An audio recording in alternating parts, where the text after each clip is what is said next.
Novo livro do Apocalipse ou da Revelação. Capítulo 139. Título: Meu irmão José Saraiva Martins, o que de perverso te fizeram pela vida fora.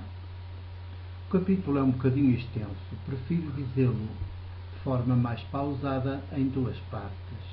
Esta é a parte 1 e começa no 1 versículo, certamente. Dia 17 de fevereiro de 2009 foi a vez do nosso impagável cardeal José Saraiva Martins, o tal que no tempo do Papa Fatimista João Paulo II foi o seu braço direito na empresa Vaticano S.A. de fazer santos e beatos em série. Que horror, lésbica, homossexual, pelo menos que publicamente se soubesse, se pronunciar pessoalmente sobre os homossexuais, elas e eles, e sobre a possibilidade de o Estado vir a acabar com a atual discriminação legal que proíbe o casamento civil entre pessoas do mesmo sexo. Do alto da sua cardinalícia insensibilidade de homem educado desde menino por outros homens obrigados ao celibato eclesiástico, por isso homens supostamente sem afetos de nenhuma espécie, nem heterossexuais, nem homossexuais, todos mais funcionários eclesiásticos robotizados do que seres humanos. Parênteses, tive de frequentar o seminário durante 12 anos, dos 13 aos 25, e sei do que estou a falar. Fechou o parênteses. Este nosso eclesiástico católico mor foi dizer, numa tertúlia realizada no Carmo da Figueira da Foz, que a homossexualidade não é normal. Citei. 2. E justificou o seu dito cheio de mentira e de inumanidade com a invocação do nome de Deus, numa manifestação de infantilismo catequético bíblico-teológico de arrepiar, quando acrescentou, abrir aspas, Deus criou o ser humano, criou-o homem e mulher. É o texto integral, é o texto literal da Bíblia, portanto, esse é o princípio sempre professado pela Igreja. Fechou aspas. 3. O cardeal Santeiro não esqueceu, a propósito, a educação das crianças e sublinhou doutoralmente, aspas, quando se juntam dois homossexuais, eles ou elas, se há crianças, evidentemente aquela união, aquele casamento, é lá, como é que a boca lhe fugiu para a palavra certa? Vejam que ele disse casamento, como quem autocorrigiu a expressão anterior quando se juntam. Não pode providenciar a formação das crianças. E pormenorizou ainda mais doutoralmente, pode abrir aspas, a educação daquelas crianças não pode ser uma formação normal, se não forem formadas por um pai e uma mãe, fechou aspas. Pelo que sempre, em seu cardinalício entender é negativo, abrir aspas, ter dois pais ou duas mães, fechou as aspas. 4. Estes os factos. Agora, o que eles revelam do universo mental, intelectual, sensorial, afetivo, bíblico, psicológico, teológico, de um destes homens graúdos da Igreja, todos no panteão dos deuses eclesiásticos, cheios de privilégios, com D grande antes do nome, vestidos à idade e à moda dos graúdos do Império Romano. Um deste império já vai, mas estes graúdos eclesiásticos ainda duram, que gostam de ser tratados por vossa eminência reverendíssima. 5. A jornalista de serviço na tertúlia poderia e deveria ter interpelado o cardeal e metê-lo entre a espada e a parede, não apenas deixá-lo dizer as infantilidades que tem para dizer. Poderia e deveria perguntar-lhe, mas então como justifica a vossa eminência reverendíssima que desde o Concílio de Trento, século XVI, os seminários tenham sido casas de educação dos futuros padres da Igreja Católica, alguns dos quais depois deram bispos, cardeais como o Senhor e até papas. Não foram esses seminários casas enormes para onde a Igreja Católica levava os meninos que retirava violentamente às mães e aos pais, à casa, à família alargada, aos vizinhos, aos amigos?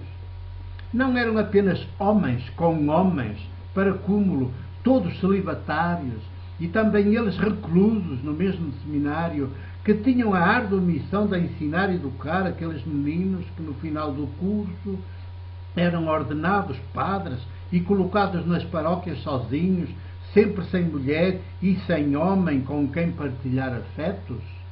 6. Será por isso, isto é, por constatar hoje que esta perversa prática eclesiástica católica deu no que deu, que o Sr. Cardeal se insurge tanto contra o casamento entre pessoas do mesmo sexo, mesmo apenas civil, já que sacramento do matrimónio entre pessoas do mesmo sexo, Vossa Eminência Reverendíssima nem sequer consegue pronunciar essa expressão? Será também por isso que afirma que 2 pais ou 2 mães não garantem uma boa educação das crianças? A cara do cardeal, se a questão lhe tivesse sido posta assim, com toda a frontalidade, ficaria certamente muito mais vermelha que o vermelho com que ele gosta de se apresentar vestido. E se no local da tertúlia houvesse um buraco, ele ter-se-ia enfiado por ele de vergonha. 7. Mas a realidade eclesiástica católica romana é esta, tal e qual, absolutamente inegável. Durante séculos, os seminários foram casas de formação, reclusão. Os meninos eram tirados às mães e aos pais, aos irmãos e à casa, pelos 10, 11 anitos, num caso ou noutro até aos 9 anitos, logo depois de terem concluído os 4 anos de escola primária. No seminário, reclusão, só viam homens, geralmente vestidos de saias, as chamadas batinas, todos de preto, da cabeça aos pés, e um colarinho branco ao pescoço, a fazer lembrar uma coleira como as que se põem aos cães domados. Exclusivamente homens com homens. Para cúmulo, homens com homens sem nenhuma possibilidade de quaisquer manifestação de afetos entre eles, nem deles para com os meninos, adolescentes. As relações entre eles e os meninos adolescentes eram sistematicamente duras, rudes, frias, cruéis, sádicas, a roçar pela violência, bastantes vezes também física. 8. Os padres que viviam nos seminários eram homens recalcados que recalcavam os meninos adolescentes. Descarregavam sobre eles as suas frustrações, as suas solidões afetivas. Tudo era proibido no campo dos afetos. Tudo era pecado. Até o simples falar de sexo, de sexualidade. Tudo tinha de ser confessado, pelo menos semanalmente, ao padre confessor ou ao padre diretor espiritual que vivia no mesmo seminário, mas num universo ainda mais à parte de todos. Uma espécie de misantropo que despertava medo, pânico, terror nos meninos, adolescentes, jovens. As amizades, mesmo entre condiscípulos, eram olhadas de soslaio, com suspeição e sempre impedidas. Chamavam-lhes perversamente amizades particulares. Os meninos não entendiam, mas os padres sim. Queriam dizer amizades entre pessoas do mesmo sexo. E até circulava entre todos uma espécie de provérbio em latim macarrónico que diz: raro uno, nunquam duo, sempre tres. Igual, raramente andar um sozinho, nunca andar em 2 muito amigos, sempre 3 ou mais é o ideal. A solução então era sufocar os sentimentos, estrangulá-los logo a nascer, fazê-los abortar. e crescer sem afetos de nenhuma espécie, nem sequer a si mesmos. 9. As salas de aula eram dentro do seminário, reclusão, sempre durante 12 anos do curso. Os 12 anos do curso, só rapazes com rapazes. E os professores eram só homens. Regra geral, padres, todos celibatários à força e vestidos de batina preta, para que ela escondesse os homens sexuados que eles eram e os matasse sexual e afetivamente para sempre.